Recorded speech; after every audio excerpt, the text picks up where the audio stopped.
नमस्कार, मैं मौसमी चंद्रा आपको सुना रही हूँ चित्रलेखा उपन्यास। भगवती चरण वर्मा जी का महान उपन्यास चित्रलेखा। आज मैं लेकर आई हूँ आपके पास तीसरा परिच्छेद। मैंने दो सुना रखे हैं और वो मेरे YouTube चैनल पे ही प्रीवियस वीडियोस में आपको दिख जाएंगे। तो शुरू करती हूँ। श्वेतांक ब्रह्मचारी था। उसका क्षेत्र था अनुभव रहित अध्ययन और उसका ध्येय था ज्ञान। उसकी अवस्था उस समय प्राय 25 वर्ष की थी और उतने काल में उसने दर्शनों तथा स्मृतियों का अध्ययन कर लिया था। उसने व्याकरण पढ़ा था और साहित्य पढ़ा था। काव्य में प्रेम के सजीव वर्णनों को उसने ध्यान से पढ़ा था। उसको समझने की चेष्टा की थी पर समझ न सका था। स्त्री को वह न जानता था। यौवन की मादकता का उसे परिचय न था। बीजगुप्त के भवन में ब्रह्मचारी श्वेतांक और नर्तकी चित्रलेखा का साथ हुआ। बीजगुप्त ने जिस समय श्वेतांक से चित्रलेखा का परिचय कराया उसने केवल हंसी की थी, पर जब उसने परिस्थितियों पर विचार किया उसे कौतूहल हुआ। ब्रह्मचारी और नर्तकी बीजगुप्त इस संयोग पर हंस पड़ा, पर बीजगुप्त की हंसी श्वेतांक के जीवन में हलचल थी। प्रायः नित्य ही रात के समय श्वेतांक को चित्रलेखा के साथ उसके भवन तक पहुंचाने जाना होता था। उस समय चित्रलेखा मद से उतावली रहती थी।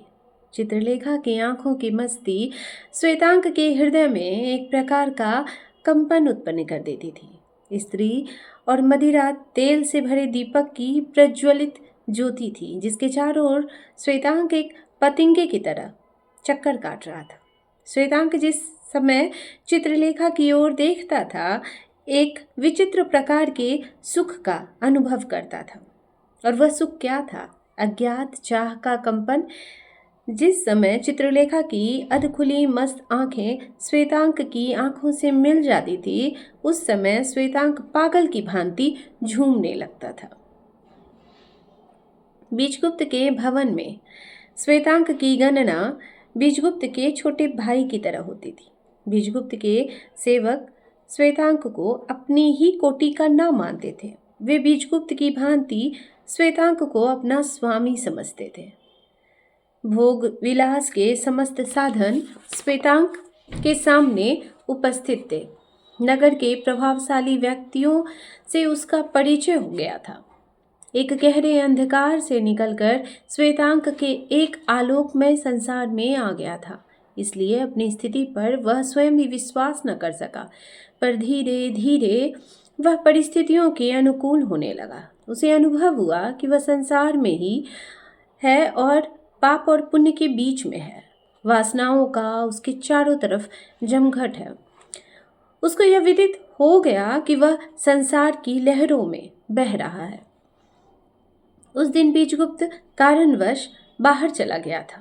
काम इतना आवश्यक और अचानक आ पड़ा था कि बीजगुप्त संध्या के समय न लौट सका। निर्धारित समय पर चित्रलेखा का रथ बीजगुप्त के द्वार पर रुका। श्वेतांक ने चित्रलेखा का स्वामी से रिक्त गृह में स्वागत किया। दोनों बीजगुप्त की बैठक में गए। बीजगुप्त को न देखकर चित्रलेखा ने पूछा, तुम्हारे स्वामी कहाँ हैं? तुम्हारे स्वामी कहाँ हैं? ब्रह्मचारी ने नर्तकी के मुख से यह प्रश्न सुना और उसे बुरा भी लगा। यह वाक्य तीर की भांति पैना था, और यदि यही वाक्य किसी दूसरी साधारण स्त्री के मुख से निकला होता तो श्वेतांक शायद उसका कटु उत्तर देता या इस पर बुरा तक मानता। श्वेतांक को प्रथम बार अपनी स्थिति तथा अपनी लघुता का आभास हुआ और साथ ही उसे परिताप भी हुआ, पर अपने मनोभाव को दबाकर उसने उत्तर दिया, देवी, कार्यवश वे बाहर गए। चित्रलेखा ने पूछा, कब तक उनके आने की संभावना है? आते ही होंगे। श्वेतांक, मुझे प्यास लगी है। श्वेतांक उठ खड़ा हुआ। उसे अपनी स्थिति का ज्ञान हो चुका था और उसी के साथ उसे बीजगुप्त के वे शब्द भी याद हो आए थे, चित्रलेखा तुम्हारी स्वामिनी है। अपने हाथ से वह स्वयं ही स्वर्ण पात्र में शीतल जल ले आया। चित्रलेखा ने पानी देखा और मुस्कुराई। श्वेतांक, तुम नीरे बालक हो। श्वेतांक चित्रलेखा के इस व्यंग को ना समझ सका। देवी, कौन सी भूल हुई मुझसे? इस बार चित्रलेखा जोर से हंस पड़ी। श्वेतांक, तुम अब भी नहीं समझ सके? पिपाशा तृप्त होने की बीज नहीं। आग को पानी की आवश्यकता नहीं होती, उसे घृत की आवश्यकता होती है जिससे वह और भड़के। जीवन एक अविकल पिपाशा है, उसे तृप्त करना जीवन का अंत कर देना है। मुझे जल की आवश्यकता नहीं, मुझे मदिरा चाहिए।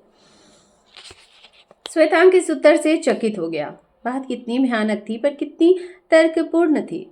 श्वेतांक भी हंस पड़ा। शायद मुझे पाटलिपुत्र की सर्व सुंदरी स्त्री का शिष्य होना पड़ेगा देवी। इतना कहकर उसने चित्रलेखा के सामने मदिरा का प्याला बढ़ाया। एक घूंट पीकर चित्रलेखा ने मदिरा का प्याला श्वेतांक के सामने रख दिया। उस समय वह तकिए के सहारे बैठी हुई थी। उसके सिर का वस्त्र खिसक गया था और उसके सिर के बाल अंधकार की भांति काले थे। उन बालों से गुथी हुई मोतियों की माला प्रकाश की भांति चमक रही थी। कितना सुंदर था उसका वेश। श्वेतांक ने कभी ऐसी अनुपम सुंदरी की कल्पना तक न की थी। चित्रलेखा का यौवन उन्माद का प्रतिबिंब था। उसके अरुण कपोलों पर लाली थी। उसके अधर मंद मुस्कान भीगे हुए थे। उसकी आंखें हंस रही थी। श्वेतांक मौन भाव से चित्रलेखा के सौंदर्य को निखर रहा था। चित्रलेखा ने पूछा, देखती हो श्वेतांक, तुम मदिरा नहीं पीते। मैंने तुम्हारे सामने मदिरा का पात्र बढ़ा दिया है, पर तुमने हाथ तक क्या इसे मुंह तक ले जाने का साहस नहीं किया। मैं तुमसे एक प्रश्न पूछूंगी, उसका ठीक ठीक उत्तर देना। श्वेतांक ने अपना सिर झुका लिया। तुम ब्रह्मचारी रहे हो और तुम्हारे गुरु ने तुमसे मदिरा पीने का निषेध किया होगा। इसका कारण मैं जानना चाहती हूँ। श्वेतांक ने धीरे से उत्तर दिया, देवी, संयम जीवन का एक आवश्यक अंग है और मदिरा और संयम में विरोध है। और संयम का लक्ष्य क्या है? उसने पूछा। सुख और शांति। चित्रलेखा ने मदिरा के पात्र को अपने अधरों से लगाते हुए पूछा। और जीवन का लक्ष्य? चित्रलेखा की आंखें मादकता से कुछ कुछ लाल होने लगी थी।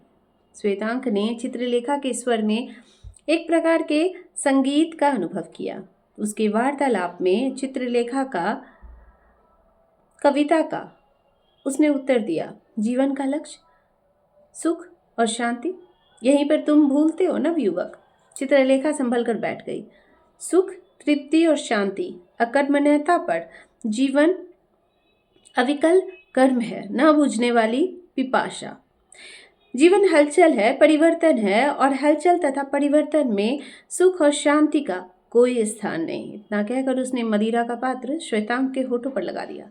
श्वेतांक ने एक बार मदिरा के पात्र को हटा देने को सोचा, पर चित्रलेखा की हंसती हुई आंखों में विचित्र जादू था। वह ना तो चित्रलेखा को रोक सका और न अपने ही को। मदिरा उसके गले के नीचे उतर गई। इसी समय बीजगुप्त ने पीछे से हंसते हुए कहा, ब्रह्मचारी, आज तुम्हें नर्तकी ने दीक्षा दी है। इसके उपलक्ष्य में मैं चित्रलेखा को बधाई देता हूँ। श्वेतांक मोह निंद्रा से एकाएक चौंक उठा। बीजगुप्त की हंसी ने उसकी भूल का आभास करा दिया। उसने चित्रलेखा की ओर देखा और फिर बीजगुप्त की ओर। इसके बाद उसने मस्तक नीचा कर लिया। बीजगुप्त हंसता हुआ वस्त्र बदलने चल दिया। बीजगुप्त के चले जाने के बाद श्वेतांक ने चित्रलेखा से कहा, देवी, आज तुमने मेरी साधना चूर चूर की है। तुमने यह क्यों किया? तुमने मेरे हृदय में एक ज्वाला प्रज्वलित कर दी है। किस लिए? देवी, मेरे जीवन में तुम बवंडर बनकर एकाएक क्यों आ पड़ी? इतना कहकर श्वेतांक ने चित्रलेखा का हाथ जोर से पकड़ लिया। चित्रलेखा ने हंसते हुए उत्तर दिया, श्वेतांक, तुम भूल करते हो। जिसे तुम साधना कहते हो वह आत्मा का हनन है। मैंने तुम्हें केवल इतना दिखलाया है कि मादकता जीवन का प्रधान अंग है। रही तुम्हारे हृदय में ज्वाला उत्पन्न करने की बात, मैंने तो तुम्हें केवल जीवन का वास्तविक महत्व दिखलाया है। चित्रलेखा एकाएक गंभीर हो गई। उसने श्वेतांक का हाथ झटक दिया। श्वेतांक, यह याद रखना कि तुम्हारे जीवन में मेरा आना असंभव है। सब कुछ होते हुए भी मैं अपनी मनोवृत्ति जानती हूँ। मैं संसार में केवल एक मनुष्य से प्रेम करती हूँ और वह बीजगुप्त है। कभी इस बात की कल्पना तक ना करना कि मैं तुम्हारे जीवन में आ सकती हूँ। अब तुम जा सकते हो। श्वेतांग का मुंह पीला पड़ गया। वह एक नर्तकी से हारा, ज्ञान में, कर्तव्य में और व्यक्तित्व में। उसने कहा, जो आज्ञा देवी। और इतना कहकर अपमानित तथा विचित्र ब्रह्मचारी द्वार की ओर बढ़ा। चित्रलेखा ने कुछ सोचा और कुछ समझा। द्वार के बाहर गए श्वेतांग को उसने पुकारा, श्वेतांग ठहरो, तुमसे कुछ और कहना है, यहाँ लौट आओ। श्वेतांग रुक गया। वह लौटा नहीं, घूमकर उसने उत्तर दिया, देवी क्या अभी और भर्त्सना करनी बाकी है मेरी? क्या अपनी आत्मा की निर्बलता का इतना पुरस्कार यथेष्ट नहीं है? देवी तुम मेरी स्वामिनी हो, साथ साथ मेरे जीवन की। नहीं, क्षमा करना, तुम केवल मेरी स्वामिनी हो, इसलिए तुम्हारी आज्ञा मुझको शिरोधार्य है। क्या कहना है देवी? उस समय श्वेतांग की आंखों में जल भर आया था। चित्रलेखा के हृदय में श्वेतांग बालक श्वेतांग की बातों से आघात पहुंचा। उसने कहा, श्वेतांग मैंने भूल की थी, मैंने तुमसे कटु बर्ताव किए, इसके लिए तुमसे क्षमा चाहती हूँ। श्वेतांग मेरा तुम पर अनुराग है, तुम मेरे भाई के समान हो और तुम्हारे दुख से मुझे दुख होता है। मैंने अनजाने में शायद तुम्हारा अपमान भी किया है, इसके लिए मैं तुमसे क्षमा मांगती हूँ। चित्रलेखा की क्षमा प्रार्थना से श्वेतांग का दुख और शोक दूर हो गया। उसके हृदय की यंत्रणा हिम की भांति पिघल गई। उसने चित्रलेखा में एक देवी की मूर्ति देखी, एक प्रकार का आलोक देखा।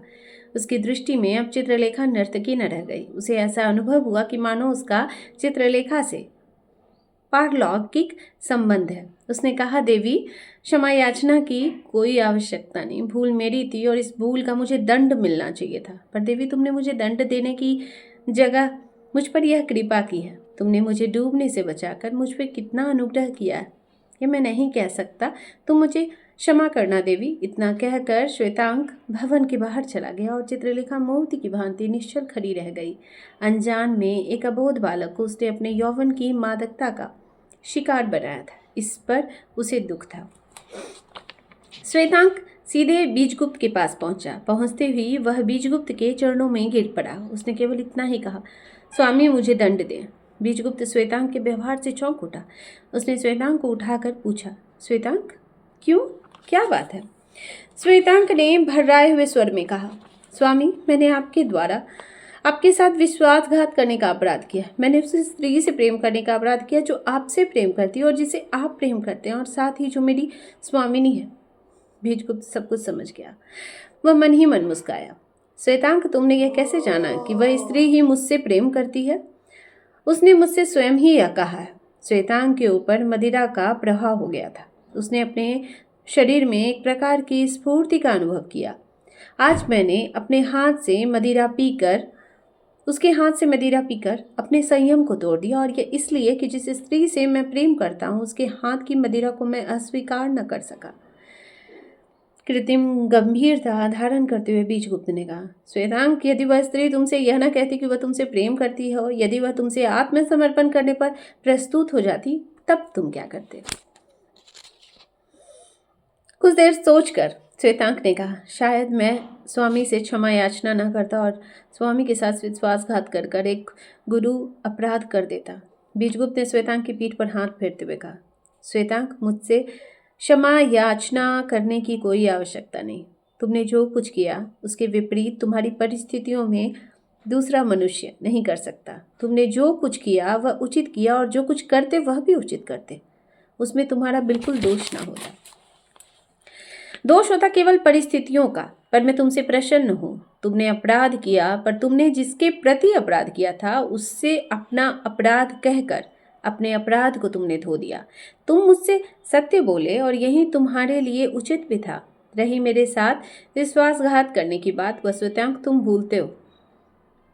तुमने अभी संसार में प्रवेश किया है। तुम संसार के अनुभवों से रहित हो। न जाने कितनी बार तुम्हें अनुभव की परीक्षा की कसौटी पर चढ़ना पड़ेगा। उस समय तुम्हें कर्तव्य का विचार रखना होगा।